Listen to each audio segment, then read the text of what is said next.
நாம் பார்க்காத வெற்றியும் இல்லை, நம்ம பார்க்காத தோல்வியும் இல்லை. இந்த தேர்தலில் தான் தோல்வி அடைந்திருக்குமே தவிர நிரந்தரமாக இல்லை. கழகத்தோட எதிர்காலத்தை திட்டமிட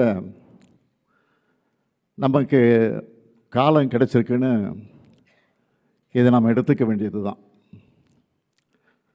கழக வரலாற்றில் இது ரொம்ப முக்கியமான தலைமை செயற்குழுவாக அமையப் போகுது. உங்கள் ஒப்புதலோட அமைப்பு முறையில் முக்கியமான பெரிய மாறுதல்களை செஞ்சு நடைமுறைப்படுத்த போகிறோம்.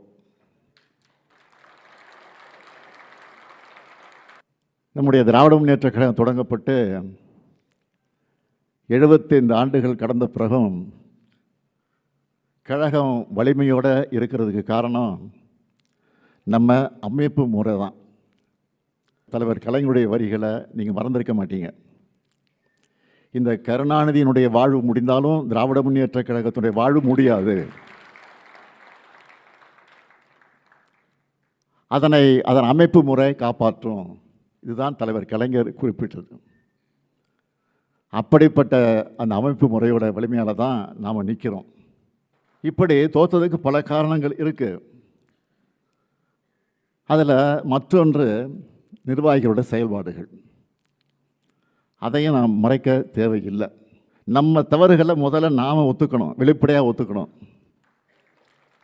ஏன்னா இது ஒரு தனி மனிதனுடைய தவறாக இருந்தாலும் அதில் பாதிக்கப்படுறது 75 ஆண்டு கால திராவிட முன்னேற்ற கழகம். தோல்விக்கு பிறகு ஒவ்வொருத்தரும் ஒரு காரணம் சொல்கிறாங்க. ஒவ்வொரு தொகுதியாக பார்த்து